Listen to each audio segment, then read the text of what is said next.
Hepinize merhaba arkadaşlar. Ben Metin, kanalıma hoş geldiniz. Bugün sizinle birlikte arkadaşlar oyuna yeni gelen okçu komutanımız olan Zuge'nin çarkını çevireceğim. 100 çevireceğim arkadaşlar. Bugün 60. Yarın da yani gün dönümünden sonra da 40 çevirip 100'e tamamlayacağım ve direkt fullleyeceğim abi. Kaç heykel gelirse ona göre kendi heykellerimden harcayacağım. Şöyle size ne kadar heykelim var onu göstereyim. 735 tane var.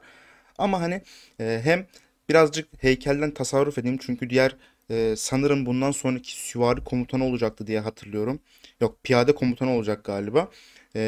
O komutan da biraz biriksin. Yani 3 ayda bir genelde ben 700 heykel yapıyorum ama yine de hem çarkı çevirin bir içerik çıksın hem de yeni alan hasarlı okçu komutanımızı fullleyelim arkadaşlar. İsterseniz ben hemen animasyonlu bir şekilde çevirmeye başlayayım. Umarım 8'li atar. Yani bayağıdır çark çevirmiyorum arkadaşlar ben. O yüzden birkaç tane 8'li istiyorum valla. Güzel. Bir evrensel bir tane de Zuge heykeli. Tamam. Eğitim hızına da okeyim abi. Yıldız. Geçtim. Odun. Kötü. Odunuma gerek yok. Mısır. Okey. Bir tane Zuge. İki tane normal bu arada abi. İki tanesi güzel hatta. Bu kötü geldi. Bir tane geldi ama kötü yani. Bu ortalamanın altında. Taş geldi, güzel. Bütün kaynakları veriyor abi.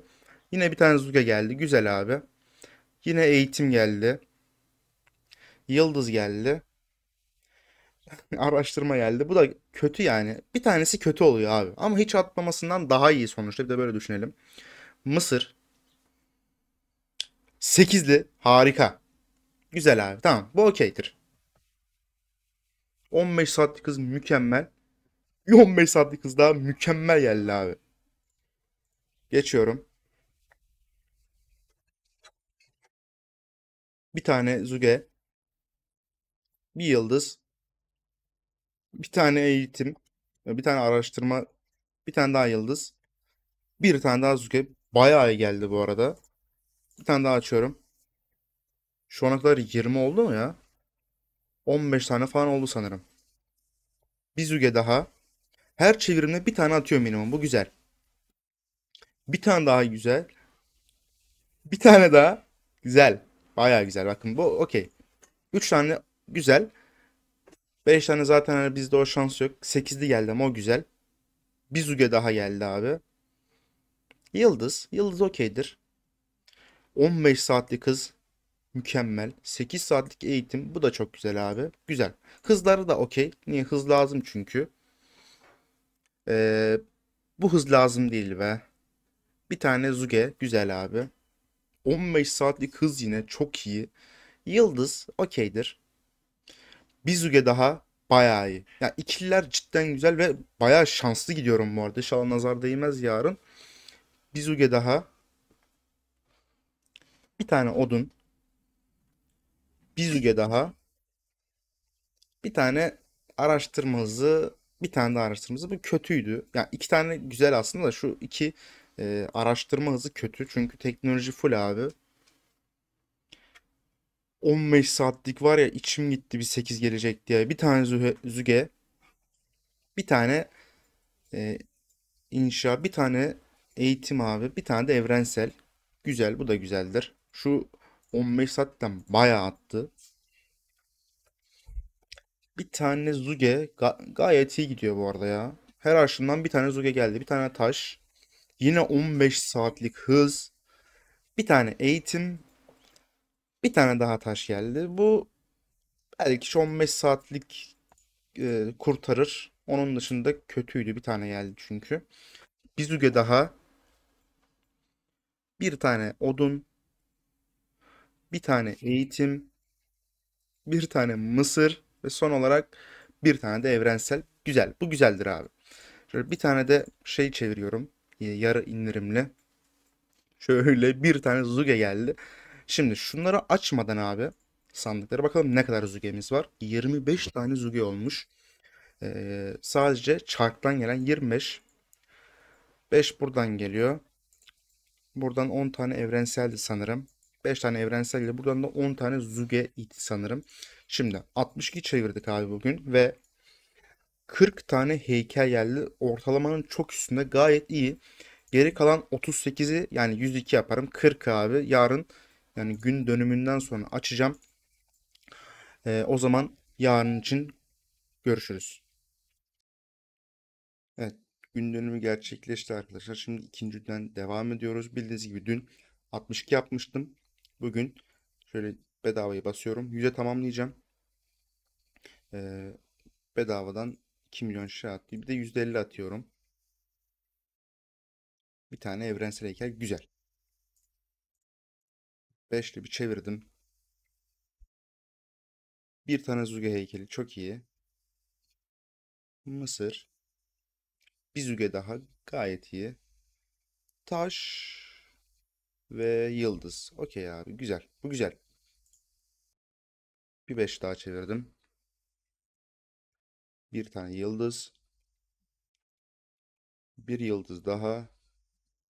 Bir Mısır. Bir yıldız daha.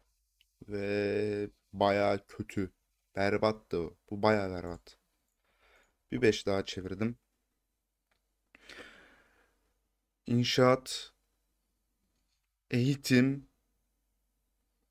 inşaat, bir tane Zuge, bir tane daha Zuge ver, kapatsın eğitim. Okey ha. Yani bu.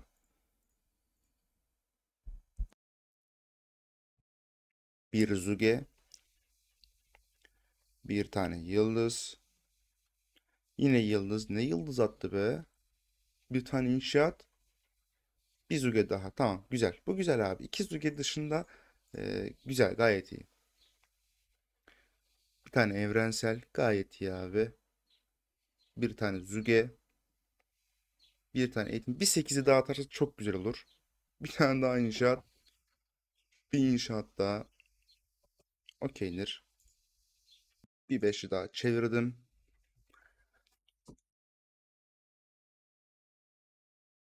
Araştırma, bir tane Zuge, bir tane yıldız. Abi ne yıldız attı o gün ya. Bir tane daha Zuge ve taş. Bir beş daha çevirdim. Bir tane araştırma. 15 saatlik hız. O güzel abi. Bir tane evrensel.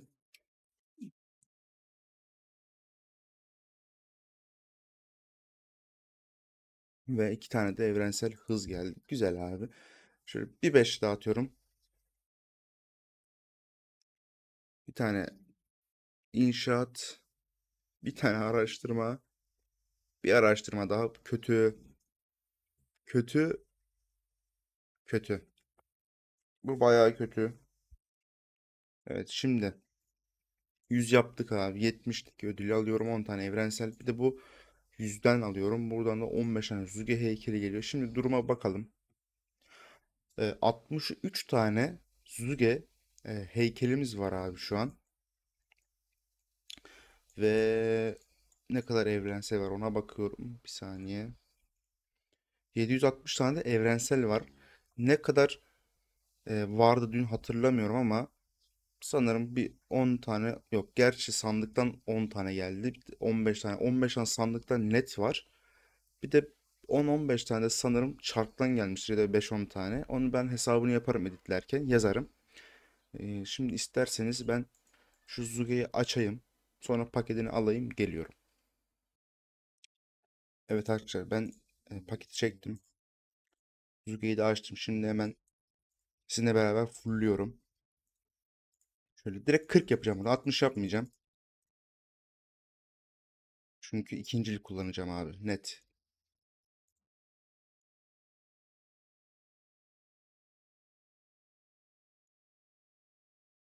Nasıldı bu?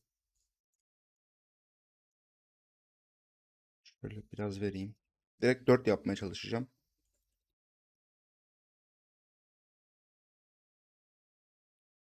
Evet. Bu muydu? Yok. Neyse ya. Yıldız çok zaten. Şöyle vereyim. Belki atar. 32'de kaldı. 30 yapayım madem.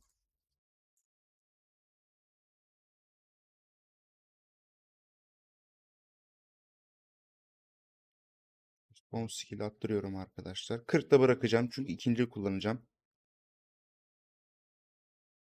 Hemen bir becerisini de yapayım rastgele. Şimdi direkt 53 heykeliyle başladık. Bunları veriyorum.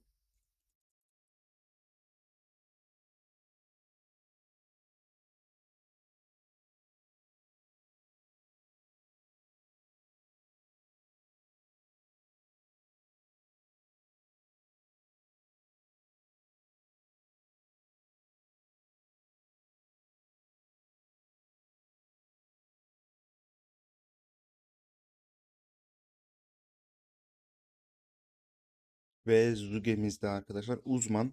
Bu tuşa bastım. Hayırlı olsun. Sizden de bir hayırlı olsun alırım. Öncelikle şunu söyleyeyim. Biz testini dün Yaşar'ın yani Oyun Militanı'nın canlı yayında yaptık. Ben bu videonun devamına koyacağım. Sizin için raporları koyacağım. Bir de isterseniz şöyle bir Zuge'nin beceri animasyonuna bakalım arkadaşlar. Hemen bir barbar bulayım. Ya da şöyle göstereyim. Bu daha iyi olur. Böyle değil de. Böyle göstereyim. YSG'de bu şekilde ben rafa kaldırıyorum.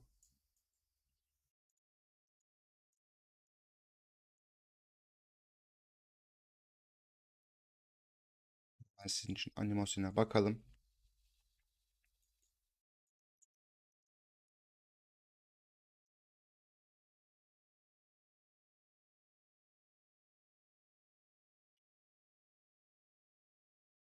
Yine alan hasarlı bir komutan bildiğiniz gibi.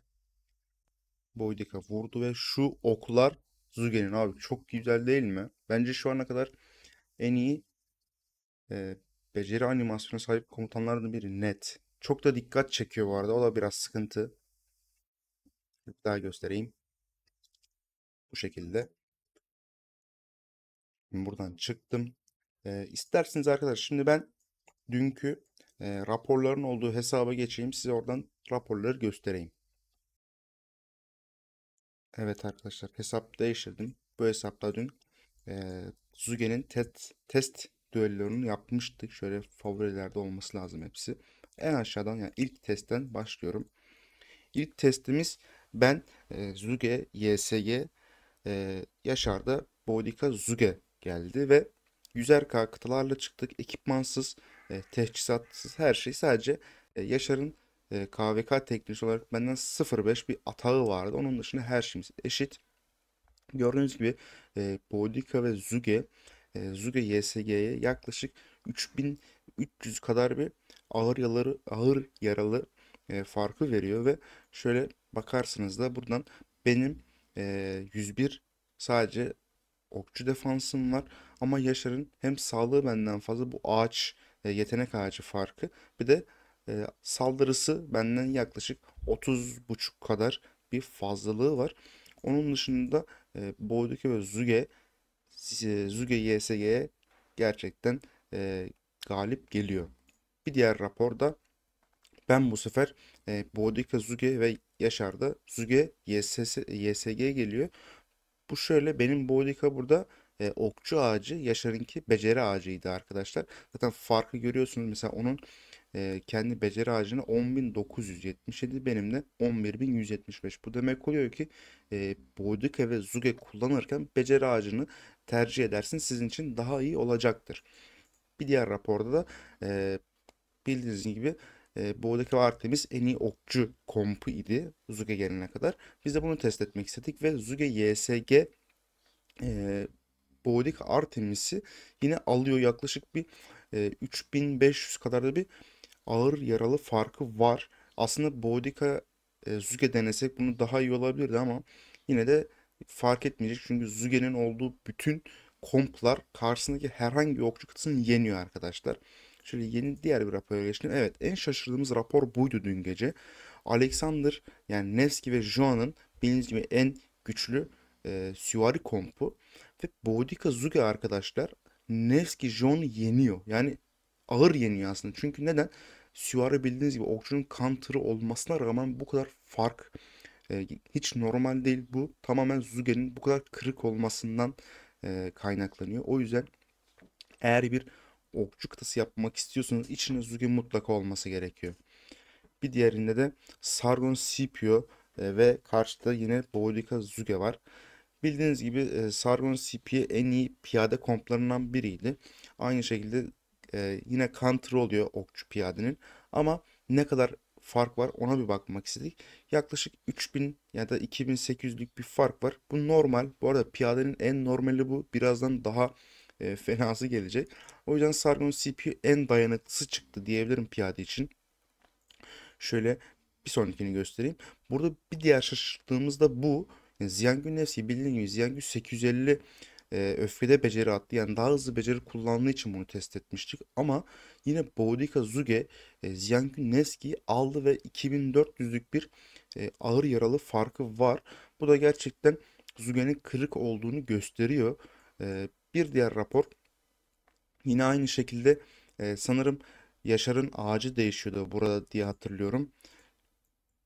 Şöyle bakıyorum fark var mı? Aynen bir tık fark var. Sanırım burada beceri ağacıydı. Burada da okçu ağacına geçmiş. Ama beceri ağacı daha iyi oluyor. Burada Zuge YSG çıkmışım ben. Yaşar'da Boudica Zuge çıkmış ve yine gördüğünüz gibi Zuge YSG alıyor abi. Boudica Zuge'yi. Bu da eğer ki hani aklınızda nasıl bir komp yapacağım diye bir fikri yoksa, bir fikriniz yoksa Zuge YSG de oldukça iyi iş çıkarıyor arkadaşlar. Tabii Boudica'nız varsa ben Boudica ile kullanmanızı tercih etmenizi düşünüyorum. Bir diğer rapor. Yine ben Boudica Zuge çıkmışım. Yine Yaşar da Boudica Zuge çıkmış. Bu şöyle ekipmanlı olması lazım bu. Şöyle bir bakıyorum. Evet bu ekipmanlı arkadaşlar. Benim full okçu ekipmanım. Yaşar'ın da full okçu ekipmanı ama Yaşar'da kritik yok. Artı bende hepsi kritikti ve ikonikti. Bu sadece kendi aramızda bir testti. Yani bu rapora aldanmayın. Bunda şöyle bendeki Boudica okçu ağacı. Yaşar'ın yine beceri ağacı. Ama bendekiler full ekipmanlı. Şöyle ekipmanlarımı size göstereyim. Okçumun. Bu şekilde full okçu vardı. Yaşar'ınki de bunun gibi ama kritiksizdi. Full kritiksizdi bir de ikoniksizdi. O yüzden böyle bir fark var aramızda. Yani yanlış anlaşılmasın. Şöyle iniyorum. Ee, sanırım buradaydım. Yok burada değildim. Evet buradaydık. Bunu da geçtim. Şimdi bu evet bu en kötü piyade testimizdi arkadaşlar. Bildiğiniz bir Guan Scipio çok piyadelerin için çok hani tercih edilen bir komp ki benim de son günlerde CPO yaptığımı biliyorsunuz. Ama bu rapordan sonra CPO mu kullansam yani Guan CPO mu kullansam mı bilmiyorum. Çünkü bu fark arkadaşlar ciddi anlamda çok büyük. Yani tamam Guan eski bir komutan ama susturması var. Artı CPO yeni bir komutan sonuçta ve Boudica Zuge'ye karşı bu kadar kötü rapor alması tamamdır. Counter eyvallah ama e, bu kadar kötü rapor almasını cidden beklemiyordum ki bu düello uzun sürse daha kötü olacaktı bu rapor. Yani Guan CPU ben kullanmanızı pek tavsiye etmiyorum Zuge geldiği için. Bir diğer rapora geçiyorum. Burada bildiğiniz gibi Çükcü'nün 1v1'lerde çok üstün olduğunu biliyoruz ve bunu test etmek istedik. Ben CPU Çükcü'nü çıkardım. Yaşar'da yine Boudica ve Zuge çıkardı. Buna rağmen yine çok kötü bir rapor aldı. Yani ya CPU'dan sanırım bu ya da Zuge'nin e, dediğim gibi kırıklığından böyle bir fark var. Neredeyse iki katı bir ağır yaralı farkı var. Yani bu raporlara göre arkadaşlar siz kafanıza bir komp oluşturun derim. Bir diğeri de bu. Yine aynı şekilde bende okçu ağacı vardı ve Yaşar'da beceri ağacı vardı muhtemelen. Ekipmanlı mı diye bakıyorum. Yok ekipmanlı değil. Bu şekilde yapmışız yine. Yani burada demek istediğim beceri ağacı daha iyi. Bir diğeri yine bunu denemişiz. Burada e, beceri ağacını değiştirdik mi bilmiyorum ama yine aynı kompu test etmişiz. Geçtim bunu da. Burada ben Zuge Henry çıkarmışım. Ve Yaşar yine Boudica ve Zuge'yi çıkarmış. Gördüğünüz gibi Zuge Henry Boğdaki Zuge'yi alamıyor. Zaten Zuge, Boğdaki ve Zuge'nin kaybettiği hiçbir komp yok arkadaşlar şu ana kadar. Sadece bir tane var, onu da göstereceğim. Şöyle e, kıta güçlerine bakıyorum. Benim 101 defansım ve 94 okçu sağlığım var. Ama hem Yaşar'ın 141 atağı var. Artı olarak da burada sadece bir benim normal atağım %1 daha fazla. Onun dışında pek bir fazlam ya eksiğim yok. Bu da böyle. Bir diğeri de Henry'yi bu sefer öne çekmişim ve şöyle bir farklına bakıyorum. Burada 13.594 ağır yaralı almışım. Burada da 13.490, yani çok bir fark yok. Henry'yi öne alsam çok çok minik bir fark var. Yine aynı şekilde onun da 200'e yakın bir ağır yaralı farkı var. Onun dışında değmez. Henry zaten şu an sıfırdan fullenmez. O yüzden bu raporda geçiyorum. Sıradaki komp bu. Alex ve Zuge'yi test ettik. Alex ve Zuge'yi şöyle test ettik arkadaşlar. Şimdi bildiğiniz gibi bu yeni KVK modunda şöyle bir artifact var. Ben bunu süvariye olarak seçmiştim. Bunu şöyle yaptım. Neskin'in arkasına koyduğum Zuge'ye artifact'i giydirdim. Yani şöyle göstereyim hemen sizin için. Bunu giydirdiğimde arkadaşlar bütün Zuge becerileri süvariye dönüyor. Bu yüzden test edelim dedik. Yani bu sadece KVK için. Eğer siz 8'li savaş veya e, işte Kahraman Marşı gibi diğer KVK moddan oynuyorsunuz, bu sizde işe yaramayacaktır. Şöyle hemen geliyorum. Evet, buydu. Burada bunu test ettik ve arada çok az bir fark var. Gördüğünüz gibi 300 ağır yaralı fark var.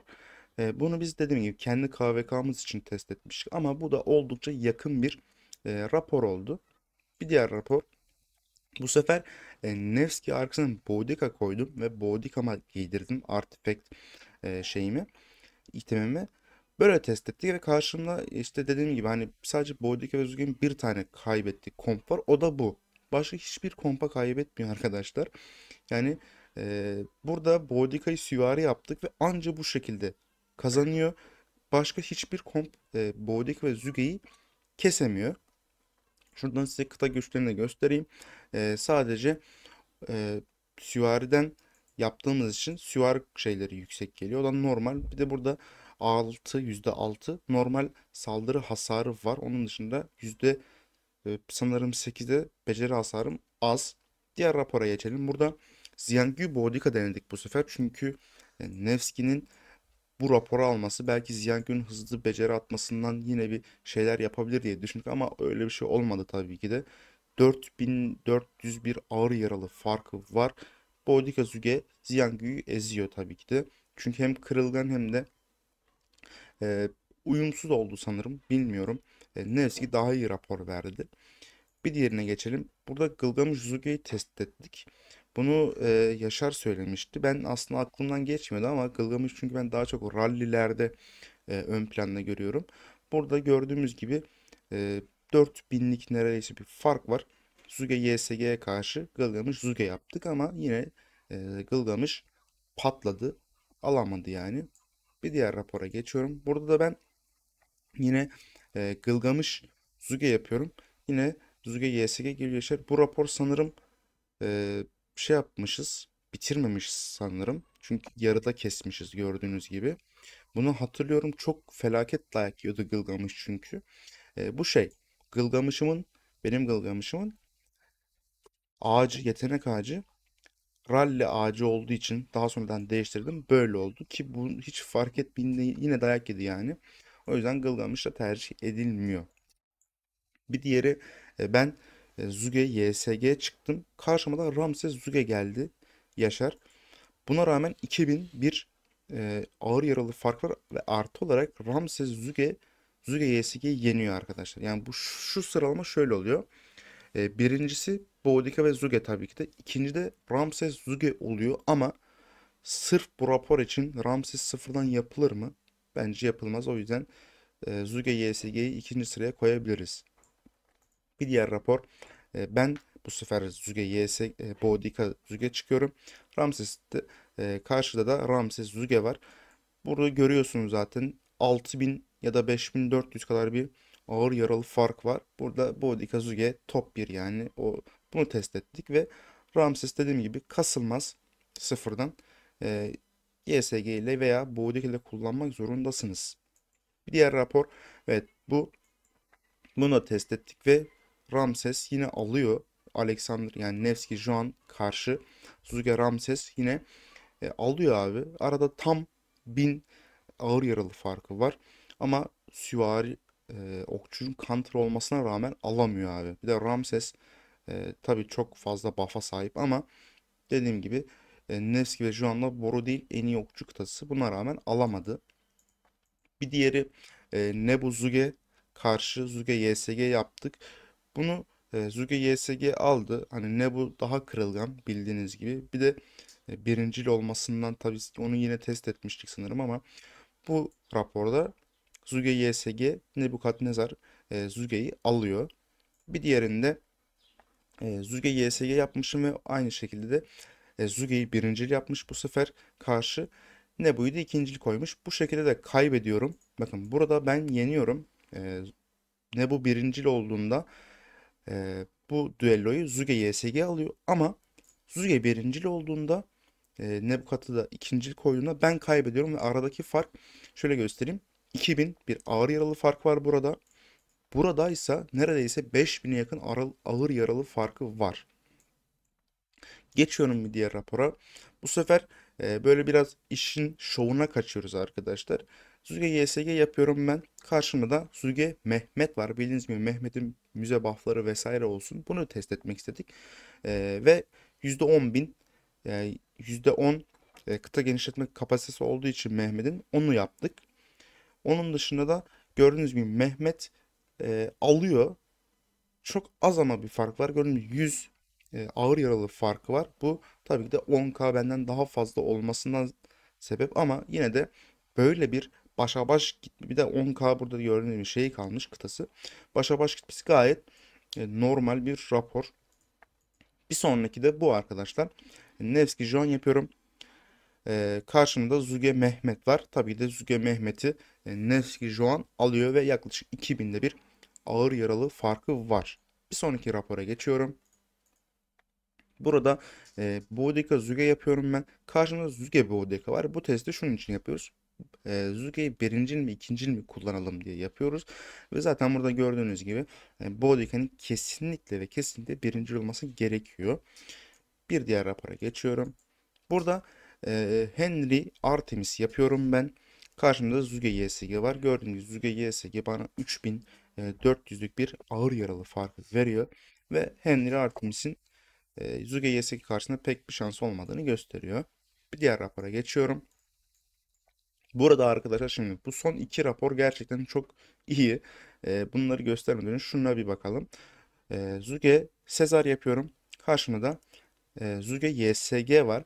Şimdi bu raporda sağlam dayak yiyoruz. Çünkü bu raporu chat'teki arkadaşlar için yapmıştık. 7000'lik bir fark var burada. Ama arkadaşlar bu raporlar ciddi anlamda çok gülünç cidden hani hem kötü. Çünkü ben de CPO yaptığım için kötü. Şimdi bu raporlar arkadaşlar bakın Zuge Sezar var ve karşında Guan CPO var. En iyi piyade kıtalarından biri. Ve buradan ben 8200'lük bakın 8200'lük bir ağır yaralı farkı almışım ve 40.000'de askerim kalmış ki burada %15 Sezar'ın kıta genişletme buff'ı var ki bundan da faydalanmamız gerekiyor bildiğiniz gibi. Buna rağmen Sezar arkadaşlar Zuge ile birlikte Guan CPU'yu dövüyor. Bu gerçekten çok değişik bir rapor. Zuge'nin çok çok çok kırık olduğunu gösteren bir rapor. Yani piyadeciler bunu bir tık hak etti bence. Çünkü Kanyon'da olsun KVK birdenbire herkesi böyle dövmeleri falan bence hak ettiler. Benim bir kıtam var. 2-3 kıtası olanlar düşünsün. Bu raporu böyle bırakıyorum. Her yerde paylaşacağım, dalga geçeceğim. Yapacak bir şey yok. Bir diğer rapora geçiyoruz. Burada da Yaşar'ın isteği üzerine Zuge Osman çıktı. Ben de Guan Yu Scipio çıktım. Bunu alamadık. Osman güvenlik Osman'ı alamadık. Ama aradaki fark arkadaşlar bakın. Burada önemli olan benim Zuge Osman'ı dövmem değil. Bu aradaki farkın çok az olması. Bakın arada 1400 fark var. Ve Guan Scipio en iyi piyade kıtası diye biliniyor. Ama karşıda Zuge Osman var. Osman ya, mor komutan abi. Hani bakın, buna rağmen bu kadar az fark olması gerçekten bu komutanın girdiği herhangi bir kompu dehşet yaptığının bir göstergesi bu. Yani şöyle olmasın sakın bu. Hani ben Zuge ile Osman'ı yapayım diye düşünmeyin sakın. Hani bu biraz işin makarası tabii ki de. Piyadecileri biraz ezmek için yapmıştık biz bunları. Ama en iyi kıtaları, yani en iyi Zuge komplarını şöyle sizin için bir sıralayabilirim. Boudica ve Zuge top bir abi. Sonra Zuge YSG var ikinci olarak. Üçüncü olarak da kendiniz elinizde olan komutanlarla neleri yapmak isterseniz deneyebilirsiniz. Benim için şöyle göstereyim, bu hesapta Boudica ve Zuge yapacak. Eğer isterseniz Nebu ile de deneyebilirsiniz. Hani Boudica, YSG, Nebu, Suge deneyebilirsiniz. Biz testleri bu şekilde gösterdim arkadaşlar size. Beni izlediğiniz için teşekkür ederim. Sonraki Rise of Kingdoms video ve canlı yayınlarında görüşmek üzere. Kendinize iyi bakın. Görüşmek üzere. Bay bay.